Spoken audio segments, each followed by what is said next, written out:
Hi, folks. Thank you for joining us, and thank you for being a part of the premiere of Poison in Alaska. And we have with us a guest for this story.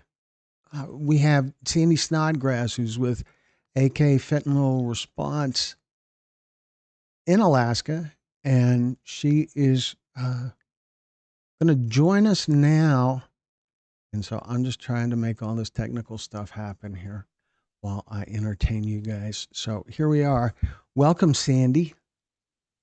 Good morning. Oh, well, it's not morning here. It's noon here. So, hi, everybody. Thanks Yes, for it's watching. it's noon there. So so I see we have a few people with us. We have looks like 14 people and only 2 likes. Thumbs up, people. And so I wanted to start off by asking those of you that were part of the premiere if you have any feedback or comments about the premiere. It's certainly a little different from the typical stories we have on our channel. So if anyone has any questions or questions for Sandy, please feel free to share. So Sandy, what can you tell us about the story? What do you think about it? So, thank you, Glenn, for for doing it. He came up. He and his wife came up to Alaska and did a lot of work up here over almost a 2 week period. And this is one of the results of that work that he and Sherry did up here. And it's really great. And I'm going to really look forward to spreading it around Alaska and using it for prevention and awareness here. Yeah, it is. Uh, it is. It's really cool to me. I like how the how ride-alongs and comments from law enforcement and from victim families all kind of come together to paint a picture of what kind of things are going on in Alaska, and not just Anchorage, but of course a lot of what's in there came from Anchorage. So we have a question from Nicola Rudy. This was very powerful. Thank you both, she says. Brianna is asking, is Sandy somehow related to the Snodgrass family in the auto industry? Not that I'm aware of. Okay. And Shaky Beans, it seems to me that fentanyl has made a surge in use, or has it always been a serious problem, just not reported a lot? It was a serious problem before it started getting reported. It took a lot of dead people to get people to start reporting it. Right, Sandy? I No. think that's right. And we only in the last few years have had testing that detected fentanyl. So there were a lot of deaths, and the medical examiners weren't even looking for fentanyl, and now they are. Wow. So there could have been a lot that just didn't get counted. For sure. We know a friend, Greg Swan, that's likely what happened in his son's case. Is it was not even tested. Right. That it just wasn't identified as a significant problem early enough. Yes, Sandy is a storyteller, Karma. She is Bruce Snodgrass's story. That I don't remember the episode number. 211. 211. She dies. Which good job, Sandy. And And Nicole as well. I don't remember Nicole's daughter, Haley's, but Nicole can tell us. yeah, I don't remember Nicole. Do you remember your episode number? Shaky Beans says, "What are some of the best ways to bring this issue or attention to my local government representatives or even state reps? So in the state of Alaska, you can go just knock on doors of state reps. They're not, you know, they're not closed. You can just walk in. It's a government building. So I take a bag of literature with me when I go to Juneau. And if I can't meet with the legislator, I can usually meet with a staff and ask for an appointment with the legislator and take what information you can get with you when you go. Yeah, I think that's the big thing is to just look for the opportunities to get in front of lawmakers, right? I mean, I can't,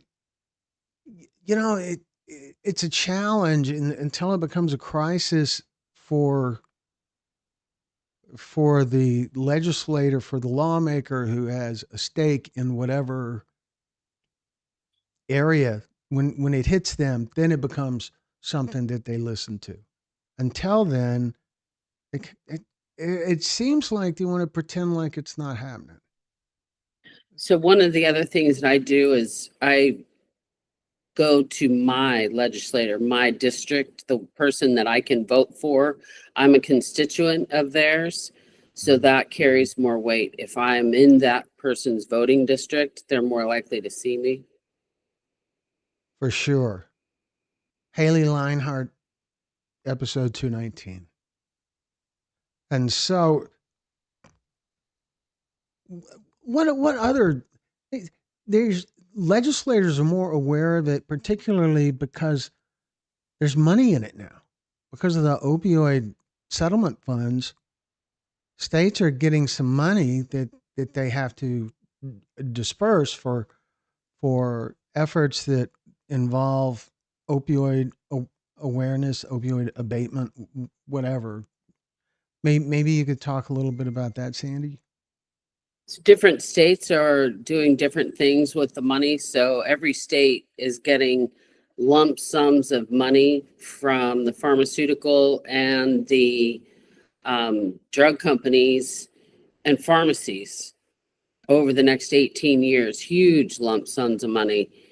And each state decides how to distribute those, but there are some restrictions that they have to go to usually nonprofits that are doing some kind of work in this area, either prevention or treatment or some law enforcement, but mostly prevention and treatment is where the opioid money is going.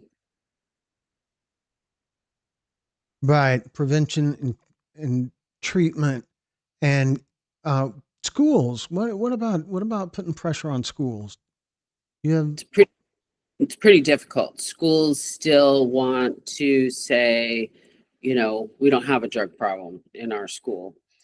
So that's a very difficult hurdle to get into schools, but I try to do it and I get some success, but it's not an easy task at all to get into a school.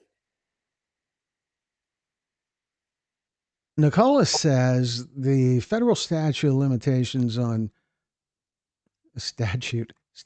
Did I say statute? Surely not. The federal statute of limitations on charging someone with the death and distribution of fentanyl is 5 years. I'm working with Alaska delegation to up it to 10 years of holding someone accountable. So that sounds like a challenge to Really get in important, really important legislation. for sure. And it seems like a tall order because you don't see much in the way of results once that law is changed. Like if there's a law that mandates uh, fentanyl awareness education in public schools, you start seeing stuff happening in public schools. When this kind of law changes, things happen behind the scenes that that the general public doesn't get to see much of. And politicians tend to like things that the people get to see. You know what I mean? It is true. They want big showy things, especially if they're running. And we do have a senator and a congressman, and they're both running. But Alaska is kind of a law enforcement state, and that will make a difference in Alaska, that they can show that they are being tougher on fentanyl dealers. So that'll help them in the law enforcement. Right. Right, for sure. Brianna's asking, when does drug education occur in schools, like the DARE program? And the DARE program's gone, right? Isn't it? Kind of changed the DARE program to Red Ribbon Week, and that is not mandated in schools. Different school districts, it's just so independent, drug education in schools. It can even be as random as school to school in the same district, what they show their students in that school. So it's a long haul, one school at a time to get in. So there's not consistency even school to school within the same district. Correct. There's not. Isn't that kind of crazy? Really crazy. Yeah. We have a lot of things that are standardized in our schools now, but drug education is not one of them. So I know your focus is all about Alaska. You talk with other folks who do similar things in other parts of the country. Is that consistent in other parts of the country? Have you had any exposure to information about that? I do talk with, there's Fentanyl Fathers, which is another organization similar to AK Fentanyl that's nationwide, and they are seeing the same issue. There is no standardized requirement for any school that we have run across. It's a school to school, a lot of work, very labor intensive to get into a school. Is there any tricks to getting into a school? If there's a trick, it is if you have a bereaved parent and that child went to that school, that's the end. That's pretty good in. Yeah, that would help. I've heard stories of some people going in, opening up Snapchat and showing an administrator how readily available drugs are immediately around the school. That seems like a good idea. Yeah. So what else, folks? We have 14 people with us right now, and if I have missed any questions, please ask again. So so Sandy, the school year is about to begin. What kind of things are coming up for you? So we just did the DEA and my same DEA guy that I've been doing presentations with for a couple of years now. We just had a presentation to all the Anchorage School District health and PE teachers. So we were able to present to them. There was about 200 of them, a little over 200 of them. So some of them have already reached out to have presentations. So that's another thing that I try to get in front of teachers and in front of principals when they're in a group. And that sometimes makes the process a little quicker, a little smoother when I can get to them as a group, and then they can reach back out to me individually. I'm really excited to be able to have this film now to be able to show to the schools this year. It's going to be great. So This how film and how is that going to work? It'll be part of a bigger presentation. what we do is I'll show this first without really saying much of anything. And then I'll talk about my son. And then the DEA does their one pill can kill presentation, and a DEA agent does that. So it's about 50 minutes. If they'll give us 50 minutes, we like about 50 minutes for a presentation for hopefully full school assemblies. If not, we'll go into health classes one by one. Ah, one by one.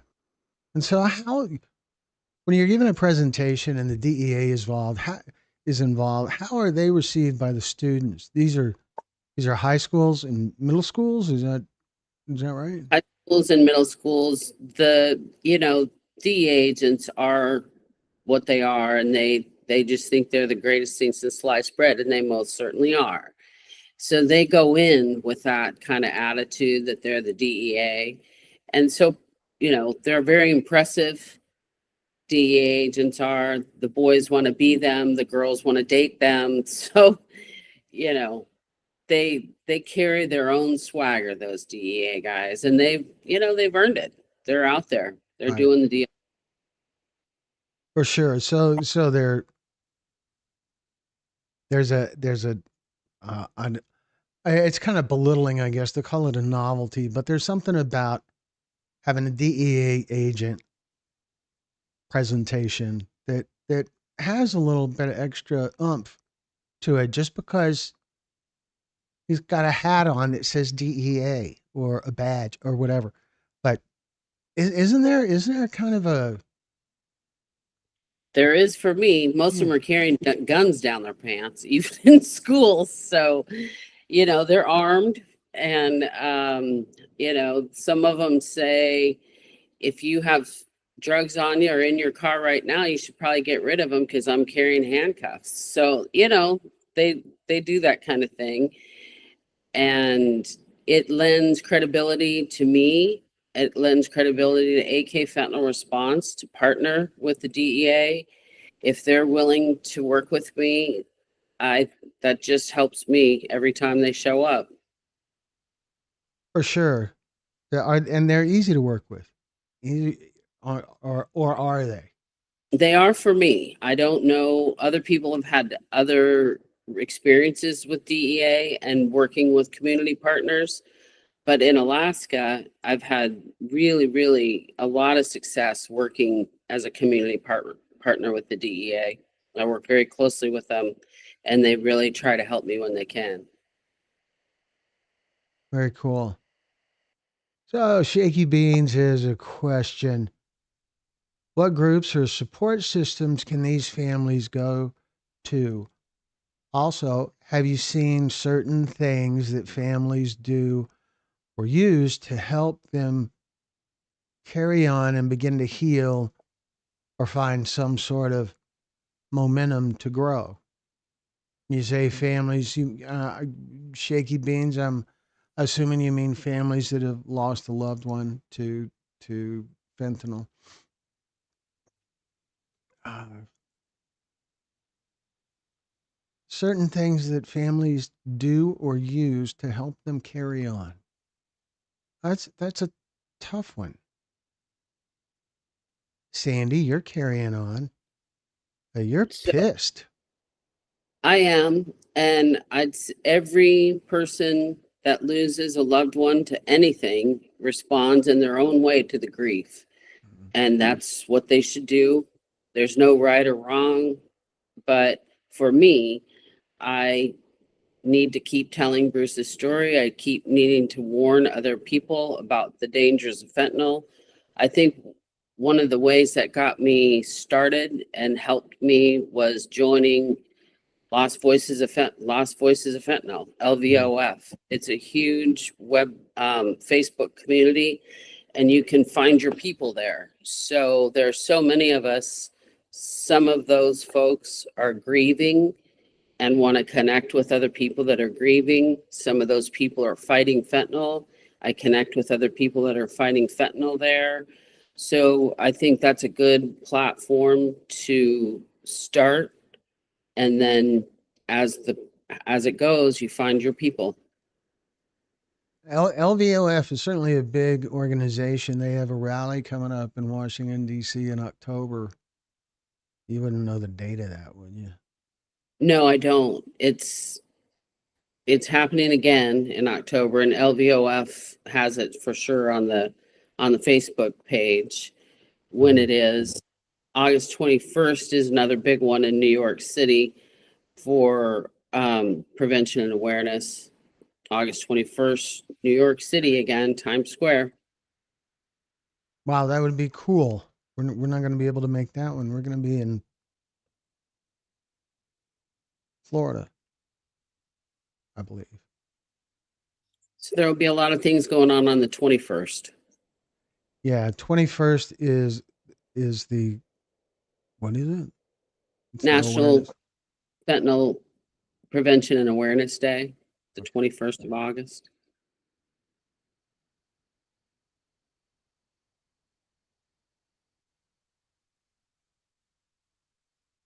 Let's see. Brianna says 5 years is timely enough to bring changes, in my opinion, and it should be enough. But that's not how government agencies sometimes work. They will be slow. So it is many times to build a case is slow. So those of us that have lost loved ones to fentanyl believe that it is a drug-induced homicide. And if that's where we live, that these are drug-induced homicides, in my opinion, there should be no statute of limitations to bring a case. So asking for 10 years is not even enough for me. I don't believe there should be any statute of limitations if where we live now, fentanyl is a drug-induced homicide. Yeah, that makes sense to me. Having a cap on it seems unreasonable. But There's no caps for any other homicides. yeah. So Shaky Bean says, I've noticed that people tend to find faith or lose it when this happens. And yeah, I think you're absolutely right. Yeah. People go one of two ways. So it took, you know, I have, I'm a spiritual person, and it took me quite some time to square my spirituality with the loss of my son. Mhm. For me, I've become what I've become, an advocate. And I don't think that I did that on my own. I think that I had some help with that. Things keep coming to me that I cannot make happen myself. So there's something backing me up. I don't know what it is, but it's not just me doing this. So that some works for me. some divine providence. Something I can't explain why or how things keep showing up for me to do the next thing and the next thing and the next thing. But it just keeps coming. So what are some of the unique challenges that you face being in Alaska and trying to get the word out across such a big state where there's so many just basic geographic challenges to get to some of these places where you take your message? So most of Alaska is off the road system. So that involves small planes, and that involves weather then to get to places with any kind of estimate of when you might be able to fly because of the weather, or any kind of estimate of when you might be able to get out Right. because of the other thing is rural communities are very often um, Alaska Native, and so a little more difficult for this girl from Anchorage to go to those Native Alaskan rural communities and have them invite me to come out. But once they've, I don't work for anybody. I'm not telling them what to do. All I am is a bereaved mother with a message. That's all I am. Once they kind of learn that about me, I do get invited, and I'm very, very grateful to be invited to Alaska's rural communities. Yeah, I imagine that as you get more schools under your belt, more community presentations, more school presentations, it gets. I would think it gets easier to get into places that that you might have met with some skepticism initially. It's getting better. Yeah, I'd say it's getting better that they are recognizing who I am, and kind of the word of mouth Hmm. from community to community is that this girl, maybe from Anchorage, but she's okay. But she's okay. It's But not. she's, There's cultural stuff to Alaska. there really is. And Native Alaskans have every reason to be wary and to be concerned when people want to come to their communities and, you know, offer them any, they're weary of people coming into their communities and telling them what to do. And so I'm very, very careful not to do that. Right. I don't go unless I'm invited, and I'm very as respectful culturally as I can possibly be when I'm there. So you've been on this mission for a while now. How long has it been? It was 3 years in January since I started doing this, which, you know, Bruce Bruce will be gone for 4 years on October 21st.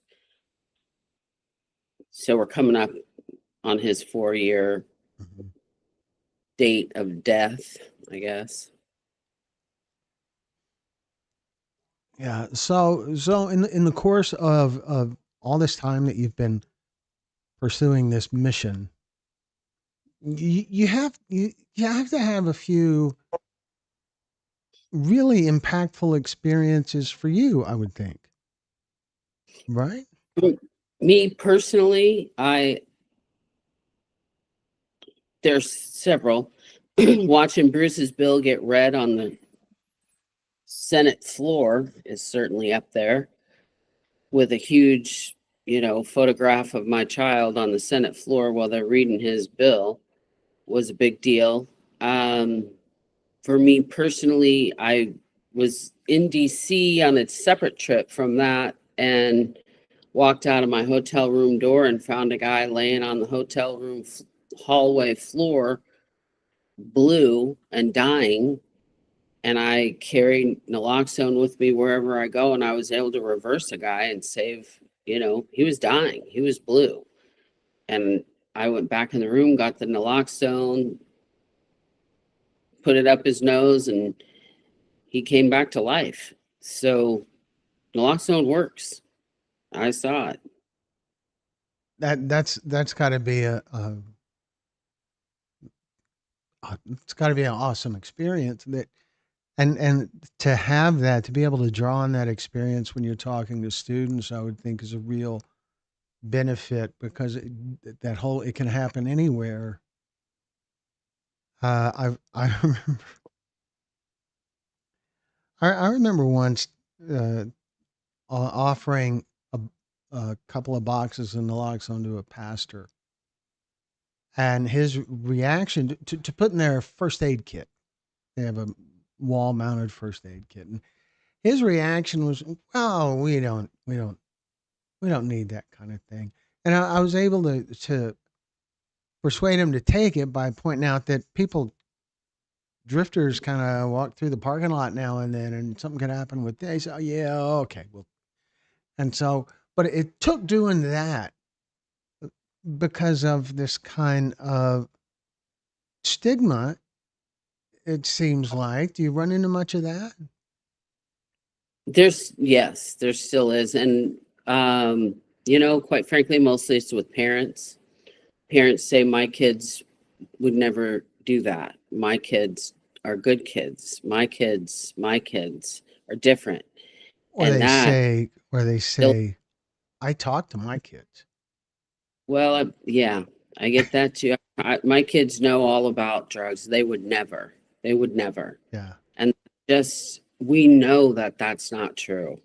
It's very difficult to think that your child might experiment with drugs, but we know how prevalent it is. And I didn't want to believe it about my child either. And he's dead.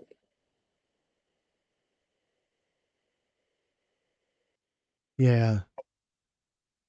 I'm very sorry for your loss. Sorry, I got a little distracted here because I'm the whole studio crew here, and so I have to kind of you know do a lot at once. But okay, I'm back now. So I Okay. got it. I got it. I got it. I got it. So geography, one of the unique challenges relating to doing this kind of thing in Alaska is geography. Are there other things, other cultural things that would apply to unique challenges that you guys face there? Anchorage. So this film was predominantly filmed with the Anchorage Police Department, Mm. and there's a reason for that. Rural communities may or may not even have law enforcement in those communities. And when law enforcement is in a community, many times the community is not happy about that because in those rural communities, almost everyone in some way is related to each other. So if there's law enforcement coming into that community, that means one of their family members may be arrested, Ah, even if it's for something as horrific as distributing illicit drugs that have killed someone. It's very unique and challenging to understand that the person that killed my child with whatever drugs they brought in is probably a family member in some way.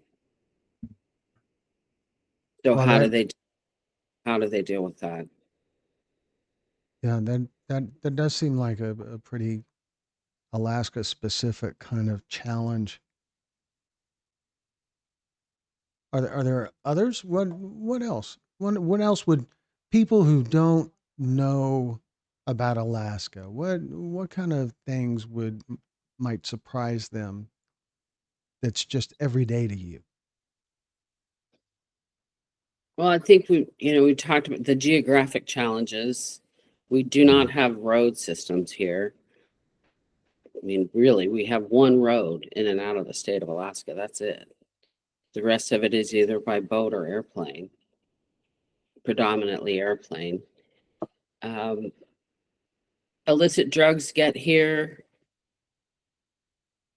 so easily. We have unmanned runways in this state all over the place, everywhere. There's just runways. There's no FAA, there's no tower, there's nobody watching it. So literally, if you can get drugs into Anchorage or into Alaska in any way, you can hire a pilot, you can rent a plane, and you can go anywhere in the state and land with whatever you want. And there's nobody watching. Wow, that's hard to imagine.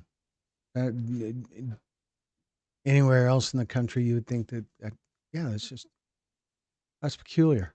Yeah, these are strips of dirt, is what they are. If there's a strip of dirt. In the wintertime, you can land, on a road in a community that's covered with ice. So nobody's paying any attention. There's nobody there to care if a plane comes in or out for any reason. Right. Wow. All Same right. with boat. Sorry. Same with boats. You come in, there's not even a harbor. There's just a river that comes into a community, and you just come in. There's nothing. There's no Coast Guard. There's no nothing. Real wilderness. Correct. So Shaky Beans has a question. Do they still have a Blockbuster? We do not. No, we don't. We were one of the last ones that closed, though. Yeah, that's what Shaky Beans was saying. Yeah, He had heard that y'all had one of the last ones. we did. So Starlink has changed all that. Starlink has changed rural communities all over the state of Alaska. So that's really a big deal that we have Starling. Right. And Brianna asks, does Sandy know if Bruce sought out outside support before his passing? Did he have a support system? What kind of support system did he have? So a little bit about Bruce. He had his wisdom teeth out when he was 17. So those oxys changed his life, changed my life. I never got him back after that. He was never the same again after those oxys. He started using harder and harder drugs. He was in recovery when he likely relapsed that day and somehow got 100% fentanyl and dropped where he stood. But I trace it back to those oxys. So Mm. I was always there for him. His family was always there for him. He was in a 12-step program and in outpatient care and was receiving help, and he wanted to be clean and sober. Fentanyl killed him before he had a chance to recover. What are some of the pathways to recovery? You mentioned the 12-step program. So he went to a medical detox. They did a bed to bed transfer to a 6-week inpatient program. And then he was doing aftercare and 12-step programs. So I'm a clinical psychologist, so I know how to do this. And that is the recipe for recovery as far as I'm concerned. He did it just the way it's meant to be done. The services were available. He was accepting and receiving and doing all the right things. Fentanyl still got him.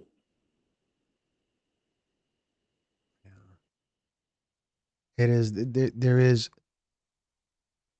there's such a tiny margin for error, tiny margin for relapse with fentanyl because it is so lethal. And So I say that all the time. Fentanyl will kill you before you have a chance to recover. yeah. All right. So, are there any other questions for Sandy before we let her get on with the rest of her day?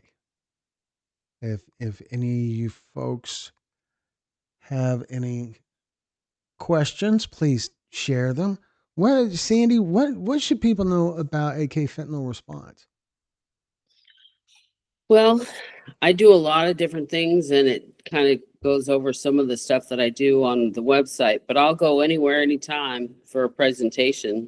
If somebody wants to listen to me talk about fentanyl, I will buy an airplane ticket and go there. You'll just make it happen. Yes. That's pretty substantial commitment. But not just in Alaska. I'll go anywhere. I particularly want to go somewhere out of state during November and December. Yeah, I've been there in November. I'd just soon be somewhere else.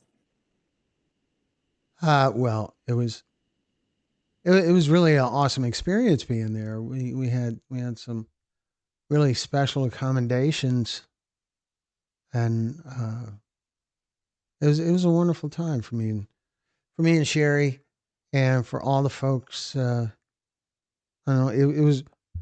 It was right after Sherry had surgery, and so we had to stop by a clinic in Girdwood, where we were staying, which is 45 minutes an hour outside of Anchorage, and had to go to a clinic. And inside the waiting room in the clinic, there was a sign about naloxone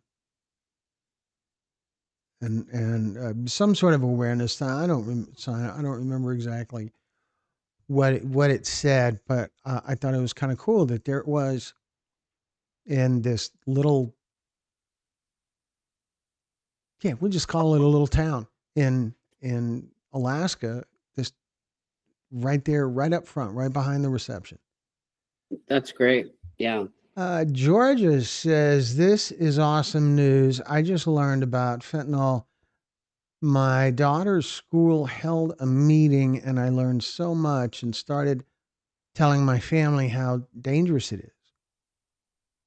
Well, that's what needs to happen everywhere. It's not getting the kind of exposure in the news media that it should, I don't think. And it's not getting the kind of exposure in schools. There's a school here, a school district here near Houston. We'll leave it at that. But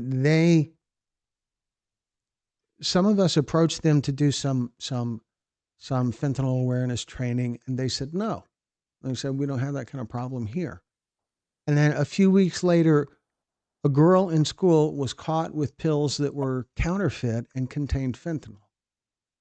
Nobody overdosed. Nobody had any kind of need naloxone moment, but they found them in the school just a few weeks later.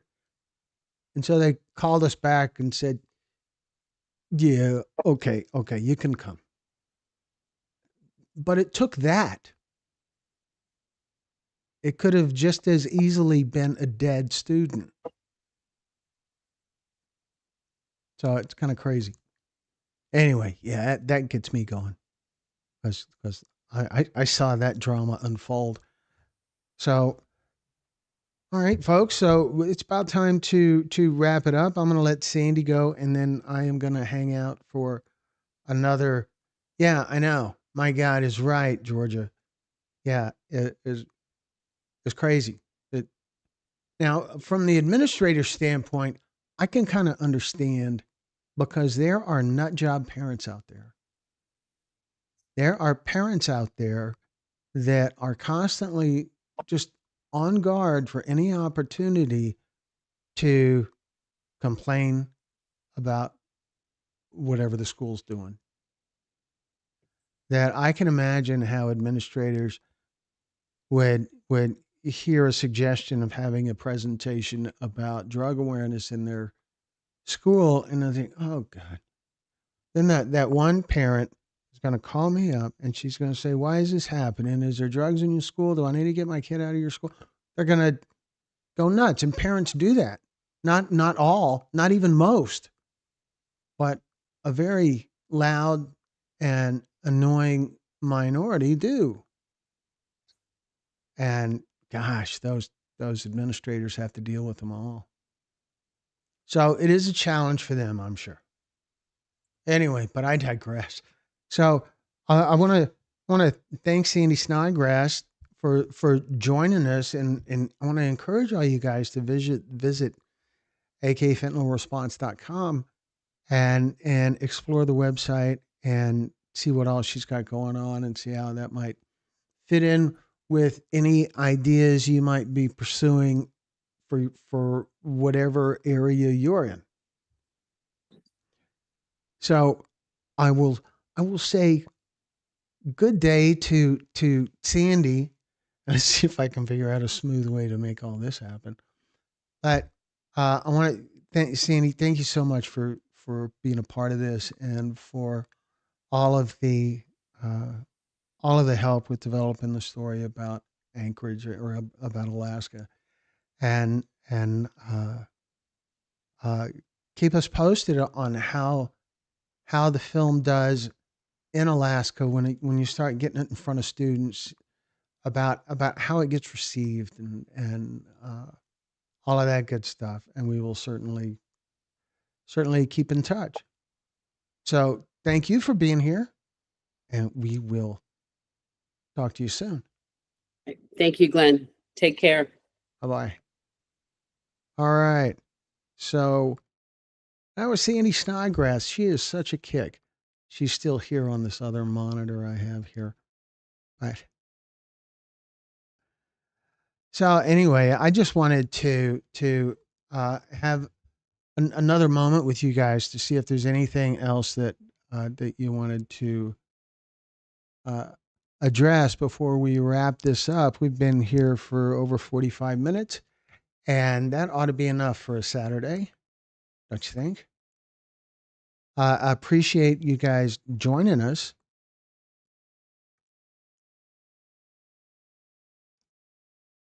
Is there any? Look at this. Everything's getting back to normal here now, and I can put my name up like that. There we are. Now I'm a little bit offset because I'm usually a little more this way, but there's this monitor in the way. But that's a long story. Anyway, so I always want to remind everyone that you're welcome to reach out to us anytime. We are always happy to help any way that we can help. And uh, sorry, that's the one. Okay, there we go. So we're always happy to help any way that we can help. Ah, it's crazy having the two window thing. That's a kick. So our next story should be something that premieres either Monday or Tuesday. And so I hope to see you there for that. And like always, I want to remind you folks how to reach out to us. So you can email us at info@texas-pictures.com. You can find us on Facebook by looking for my name, Glenn Muse, or looking for the Texas Pictures company name and the company page. Our email address, our website is texas-pictures.com. And on our website, you can find out how to share your story. There's a link to get some Texas Pictures merchandise that some of it is also fentanyl awareness merchandise. And on our website, you can find out more about us and contact information, a mailing address, and all of that good stuff. So until next time, thank you folks for joining us. Hey, you guys have a good day.